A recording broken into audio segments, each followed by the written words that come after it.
Assalamualaikum warahmatullahi Waalaikumsalam wabarakatuh. warahmatullahi wabarakatuh. Perkenalkan, nama saya Muhammad Rizky Rahmat, saya dari kelompok 11 dan teman saya.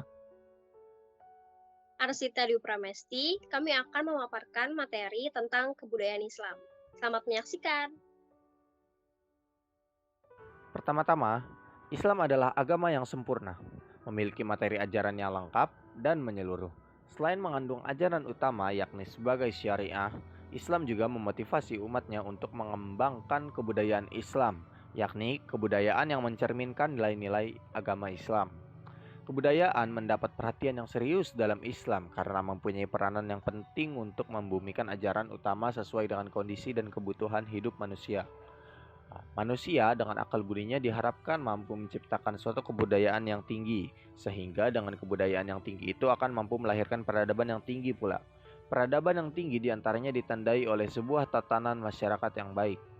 Kebudayaan Islam didasarkan pada metode ilmu pengetahuan dan kemampuan rasio yang tidak jauh dari sumber ajaran Islam. Kebudayaan Islam juga akan dapat menghadirkan nilai spiritualitas pada pelakunya. Hal ini karena semuanya dilakukan berdasarkan pada nilai-nilai ajaran Islam yang agung. Definisi kebudayaan. Secara umum, definisi kebudayaan dapat dilihat melalui beberapa pendekatan, antara lain pendekatan deskriptif yang menyatakan bahwa kebudayaan merupakan keseluruhan yang sangat kompleks meliputi ilmu pengetahuan, kepercayaan, seni, hukum, moral, dan berbagai kemampuan dan juga kebiasaan yang diterima manusia sebagai anggota masyarakat. Yang kedua, pendekatan historis. Kebudayaan merupakan sejumlah totalitas dari organisasi dan warisan sosial yang diterima sebagai sesuatu yang bermakna yang dipengaruhi oleh watak dan sejarah hidup suatu bangsa. 3. Pendekatan normatif. Kebudayaan merupakan sebuah pandangan hidup dari kumpulan ide-ide dan kebiasaan yang mereka pelajari, yang kemudian diwariskan dari satu generasi ke generasi lain. 4. Pendekatan psikologi. Kebudayaan merupakan seluruh kontinuitas dari proses belajar suatu masyarakat. 5. Pendekatan struktural.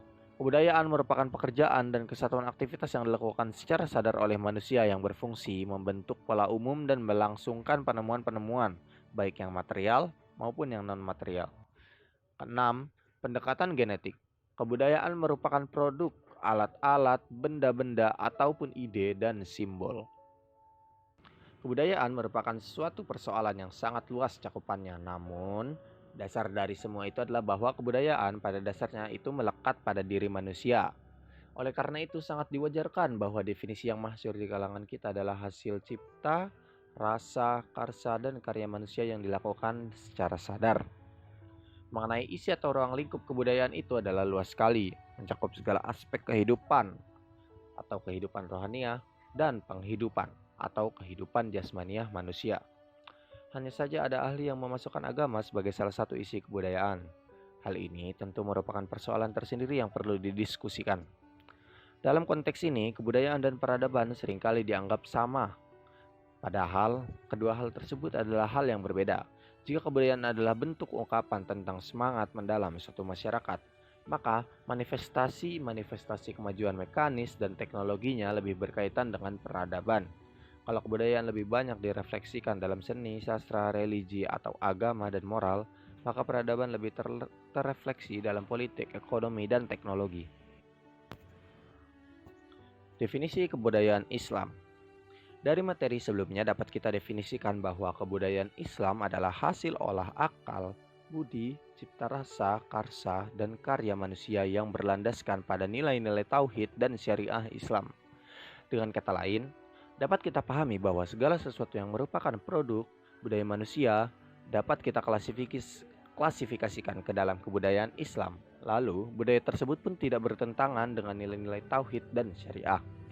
Kebudayaan Islam merupakan suatu sistem yang memiliki sifat-sifat ideal, sempurna, praktis, aktual, diakui keberadaannya dan senantiasa diekspresikan.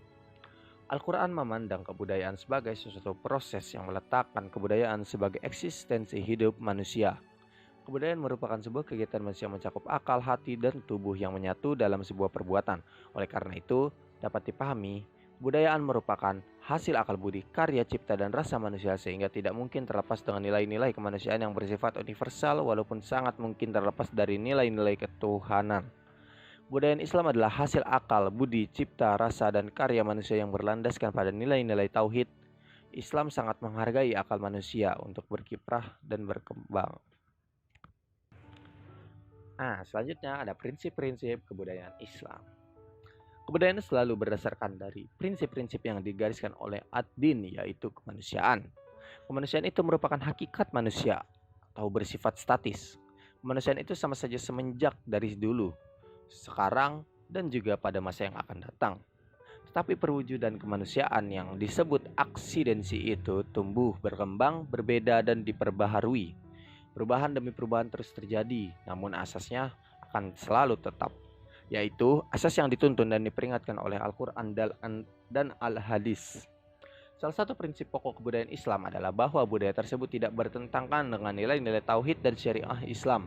Hal ini serupa dengan salah satu kaidah fikih yang menyatakan al-adatu muhakkamah, yang artinya segala sesuatu yang berkembang dalam masyarakat dan tidak bertentangan dengan nilai-nilai tauhid dan syariat Islam, maka dapat dikategorikan sebagai sesuatu yang islami.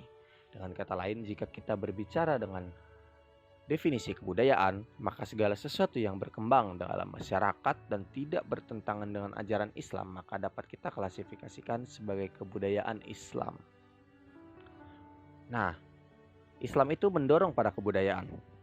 Pada uraian terdahulu telah dijelaskan bahwa agama samawi atau revealed religion atau agama wahyu bukanlah termasuk kebudayaan, karena ia itu bukan produk manusia, tetapi dari Allah Subhanahu wa Ta'ala yang telah menurunkan wahyu kepada utusannya untuk disebarkan kepada umat manusia.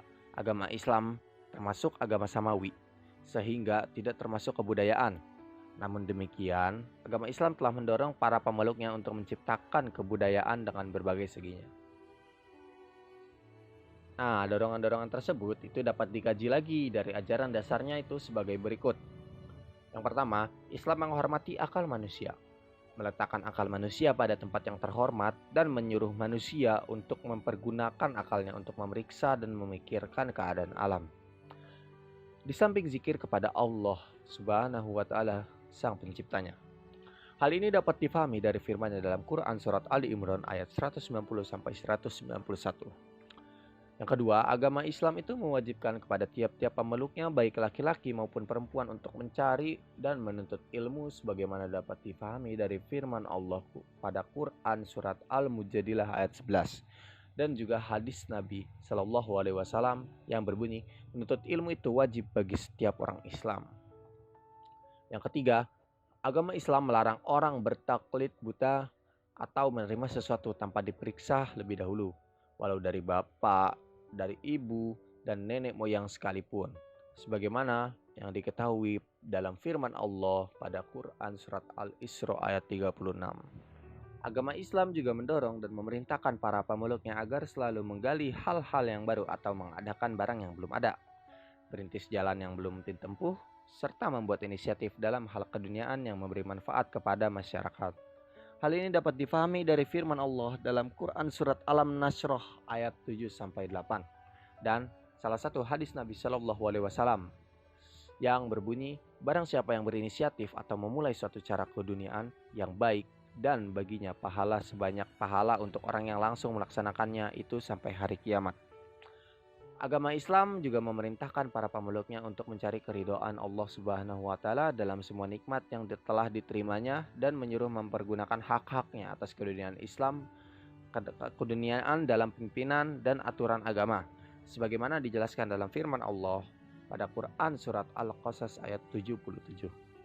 Agama Islam juga menganjurkan para pemeluknya agar pergi meninggalkan kampung halamannya, berjalan ke daerah atau negeri lain untuk menjalin silaturahmi atau komunikasi dengan bangsa atau golongan lain, saling bertukar pikiran, pengetahuan, dan juga pandangan, sebagaimana dapat difahami dari firman Allah dalam Quran surat Al-Hajj ayat 46. Agama Islam juga memerintahkan para pemeluknya untuk memeriksa dan menerima kebenaran dari mana siapapun datangnya sebuah informasi ataupun teori, dengan catatan harus melalui proses seleksi sehingga dapat menemukan ide, gagasan, teori, atau pandangan yang sesuai dengan petunjuknya, sebagaimana dapat difahami dari firman-Nya dalam Quran surat Al-Zumar ayat 17 sampai dengan ayat 18. Sejarah intelektual Islam. Sebelum Islam hadir, budaya-budaya lokal di sekitar semenanjung Arab telah lebih dahulu berkembang, sehingga budaya Islam mengalami akulturasi dengan budaya-budaya lokal tersebut. Setelah kurun Nabi, dengan perubahan sosial di negeri-negeri luar Jazirah Arab yang sosial budayanya berbeda, sunnah yang merupakan pola laku Nabi menjadi pola cita utama. Nabi memberikan teladan bagaimana mewujudkan pola cita Al-Quran dalam kehidupan. Dengan mengasaskan unsur-unsur kebudayaan Arab kepada prinsip-prinsip Al-Quran, di samping menumbuhkan unsur-unsur baru, terbentuklah kebudayaan Islam yang pertama. Selanjutnya, setelah masa Rasul, kelompok-kelompok Muslim mengijtihadkan pola cita dengan tetap berpegang pada Al-Quran dan hadis bagi negeri dan masanya masing-masing, yang bermakna membentuk kebudayaannya masing-masing. Dakwah Islam mampu keluar dari Jazirah Arab, kemudian tersebar ke seluruh dunia. Islam di luar Jazirah Arab, suka atau tidak, akan bersentuhan dengan budaya setempat, sehingga terjadilah asimilasi budaya yang kemudian menghasilkan kebudayaan Islam. Berdasarkan teori yang dikembangkan oleh Harun Nasution, sejarah intelektual Islam dari segi perkembangannya dapat dikelompokkan dalam 3 masa atau periode. Yang pertama, periode klasik, dalam kurun waktu 650 sampai 1250 Masehi. Yang kedua, periode pertengahan, kurun waktu 1250 hingga 1800 Masehi.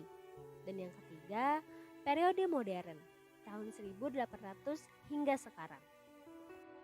Periode klasik, 650 hingga 1250 Masehi. Pada periode ini, lahir beberapa ulama dalam filosof besar dalam Islam. Para imam mazhab yang terkenal dengan Al-Imamu Mazahibul Arba'in yang terdiri atas Imam Syafi'i, Imam Hanafi, Imam Maliki, dan Imam Hambali. Merupakan tokoh yang hidup dan mengembangkan dialektika pemikiran keagamaannya pada periode ini.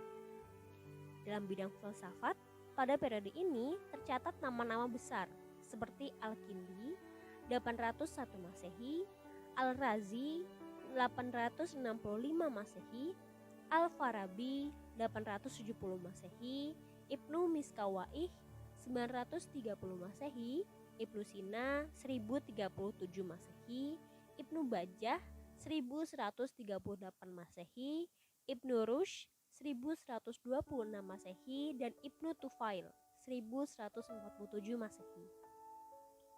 Pada periode ini pula Islam sedang berkembang dalam masa puncak kejayaannya, baik dalam bidang ilmu filsafat maupun ilmu keagamaan.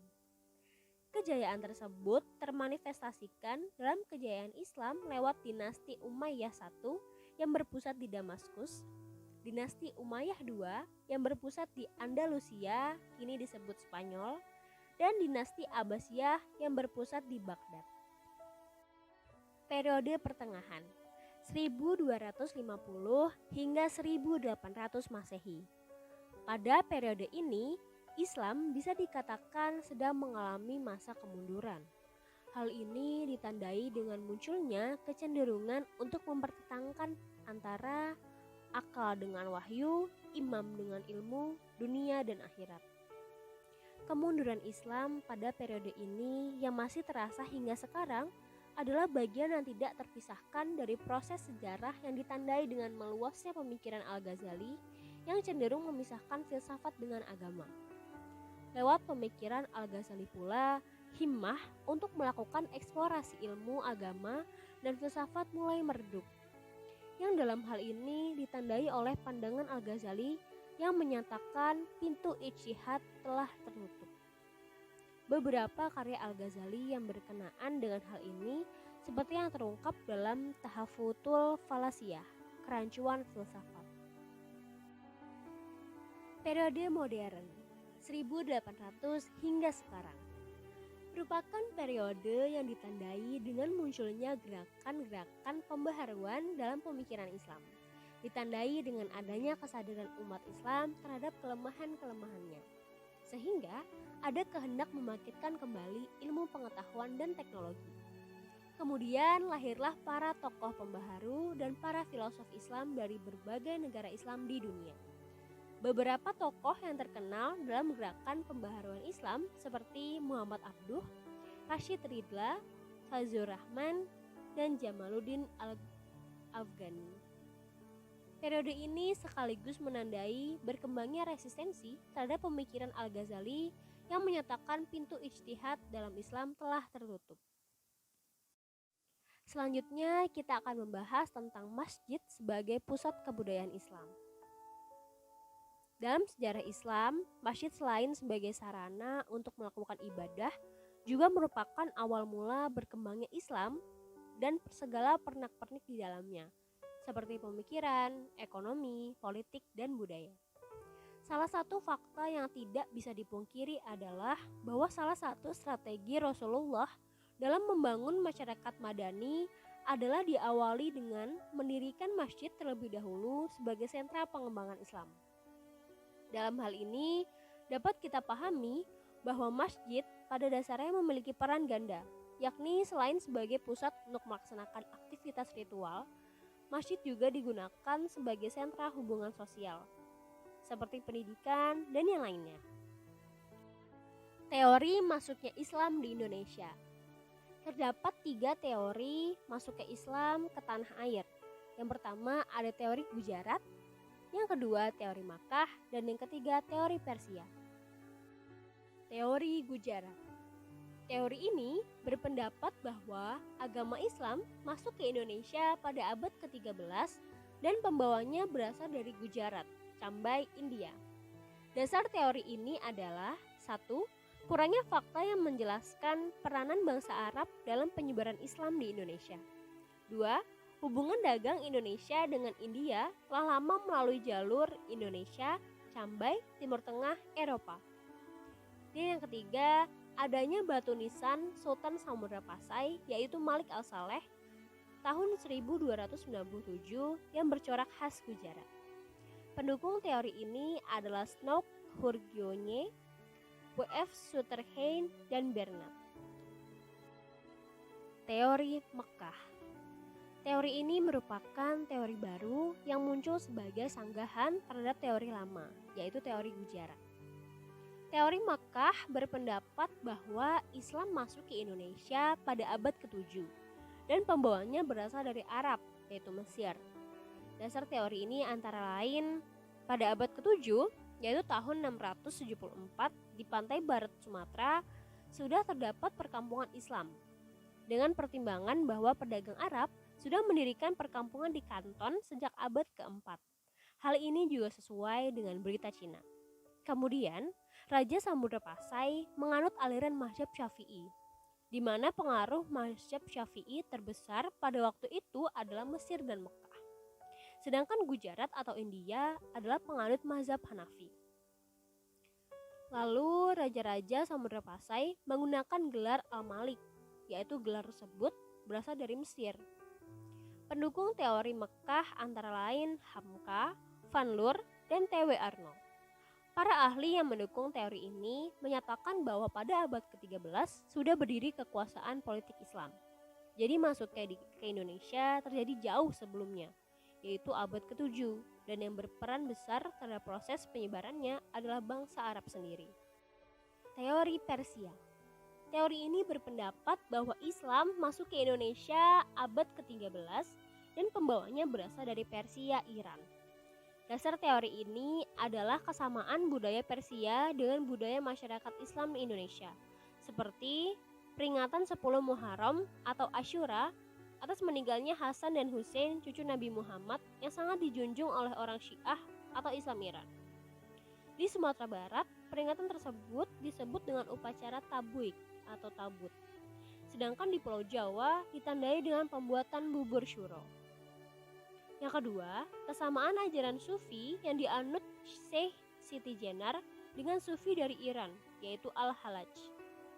Lalu, penggunaan istilah bahasa Iran dalam sistem mengeja huruf Arab untuk tanda-tanda bunyi harakat. Ada juga ditemukannya makam Maulana Malik Ibrahim tahun 1419 di Gresik.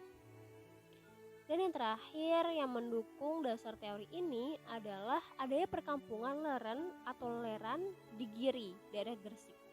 Leren adalah nama salah satu pendukung teori ini, yaitu Umar Amir Hussein dan P.A. Hussein Jayadiningrat. Nilai Islam dalam kebudayaan Indonesia. Transmisi Islam ke Indonesia bukan hanya pada sisi ajaran dogmatis keagamaan saja, melainkan juga diiringi oleh proses akulturasi budaya antara para pembawa ajaran Islam dengan budaya lokal setempat. Dalam hal itu, kalangan Muslim Indonesia seringkali juga mengalami kerancuan dalam memahami mana yang ajaran Islam dan mana yang merupakan hasil akulturasi budaya setempat. Beberapa pola demikian dapat kita cermati dalam tradisi memakai pakaian ala Arab seperti gamis dan sorban. Beberapa bukti masuknya nilai-nilai Islam dalam produk budaya setempat atau proses akulturasi dapat dilihat dalam proses dakwah yang dikembangkan oleh para wali di tanah Jawa, seperti Sunan Kalijaga yang menggunakan instrumen pewayangan sebagai media dakwah. Di samping itu, berkembangnya produk budaya lokal yang telah mengalami akulturasi dengan nilai-nilai Islam dapat dilihat juga dalam perkembangan perkampungan Arab di Indonesia yang dibarengi dengan perkembangan keseniannya, seperti tari Japens yang merupakan ciri khas dari masyarakat Arab Indonesia. Untuk mengetahui lebih lanjut tentang kebudayaan Islam di Indonesia, saya akan menjelaskan tentang ragam budaya Islam di Indonesia.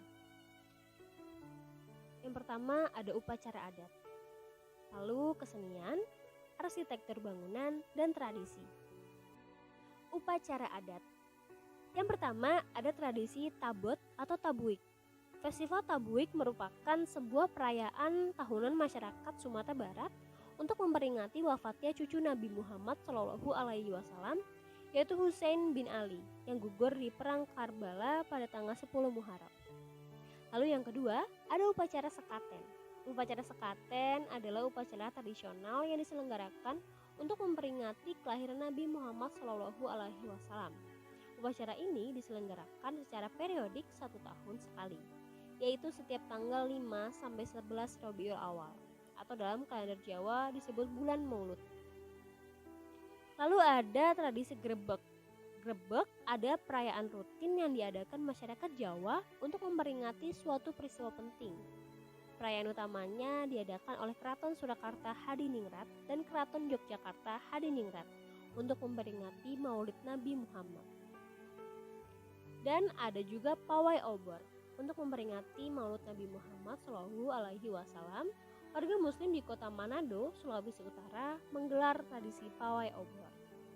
Obor yang dibawa berpawai oleh ribuan warga membuat jalan-jalan di kota Manado terang. Bagi warga Muslim setempat, pawai obor sudah jadi tradisi dan dilaksanakan turun-temurun sebagai simbol penerangan. 4 upacara adat yang saya sebutkan tentu saja belum mewakili berbagai upacara adat yang ada di Indonesia. Masih terdapat beberapa upacara adat yang lainnya. Beralih ke ragam budaya kesenian. Terdapat beberapa kesenian yang dibawa oleh kebudayaan Islam di Indonesia. Ada tarian. Di sini saya mengambil contoh tari Saman yang merupakan tarian khas dari Aceh. Tarian ini mulanya adalah sebuah permainan masyarakat Gayo bernama Po Ane. Setelah masuk Islam di kalangan masyarakat setempat, syair dalam permainan Po Ane berubah menjadi berisi puji-pujian kepada Allah Subhanahu wa taala dan Nabi Muhammad SAW. Lalu ada gamelan. Kita pasti sudah sangat familiar dengan Wali Songo yang memanfaatkan gamelan untuk menarik minat warga agar menghadiri pengajian sebagai salah satu bentuk syiar Islam. Ada wayang yang dikenal sejak zaman pra-Islam di Jawa digunakan oleh Wali Songo pula untuk berdakwah agar mudah diterima oleh masyarakat dan sebagai bentuk samaran gambar manusia supaya tidak melanggar aturan dalam Islam. Juga ada kesusastraan seperti hikayat dan syair. Di daerah Melayu, karya sastra banyak ditulis menggunakan bahasa Arab, sedangkan di Jawa menggunakan bahasa Jawa. Walaupun beberapa kesusastraan menggunakan bahasa Arab terutama tentang soal keagamaan. Lalu pada arsitektur bangunan terdapat berbagai macam bangunan akulturasi antara kebudayaan Islam dan Hindu di Indonesia. Seperti pada Masjid Agung Demak, Masjid Agung Kudus, Masjid Agung Banten, dan juga Masjid Gede Mataram. Ragam budaya Islam di Indonesia yang terakhir adalah tradisi. Yang pertama ada beduk. Beduk yang merupakan peralatan untuk memberikan penanda waktu sholat bagi umat Islam, sebelumnya digunakan sebagai penanda waktu dalam peribadatan umat Buddha. Namun setelah Islam masuk, digunakan sebagai penanda waktu sholat. Lalu ada juga akulturasi budaya dilihat dari bentuk nisan. Bentuk nisan yang berkembang pada awalnya hanya berbentuk kapal terbalik atau lurus dari Persia. Kemudian berkembang bentuk lain seperti teratai, keris, dan gunungan wayang yang dipengaruhi kebudayaan Jawa. Ada juga makam. Pada masa Hindu, masyarakat tidak memiliki tradisi memakamkan mayat. Masyarakat melakukan tradisi Hindu membakar mayat dan melarung abunya ke laut. Abu orang kaya akan disimpan dalam guci dan abu raja akan disimpan dalam sebuah candi. Setelah Islam masuk, masyarakat meninggalkan kebiasaan membakar mayat dan menggantinya dengan memakamkan mayat. Lalu ada tumpengan. Tumpeng sudah ditemukan sejak masuknya agama Hindu dari India di dataran Jawa. Hal ini mendasari bentuk tumpeng yang kerucut seperti Gunung Mahameru. Setelah agama Islam datang, tumpeng tak ditinggalkan begitu saja. Alih-alih makna tumpeng, kata Mudi Jati, berdasar sebagai bentuk simbolisasi umat manusia dengan Sang Pencipta. Setelah melihat keberagaman kebudayaan Islam di Indonesia, terdapat beberapa pengaruh yang dirasakan oleh Indonesia. Yang pertama, memberikan arus kebudayaan baru setelah kebudayaan yang ada sebelumnya.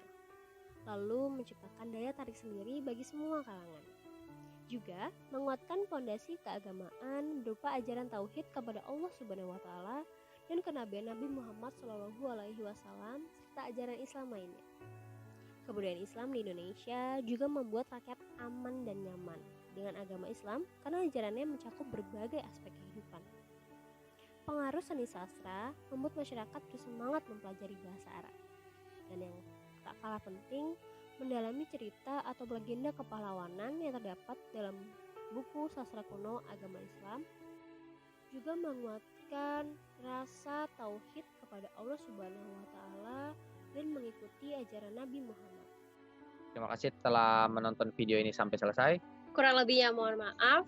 Wassalamualaikum warahmatullahi wabarakatuh. Warahmatullahi wabarakatuh.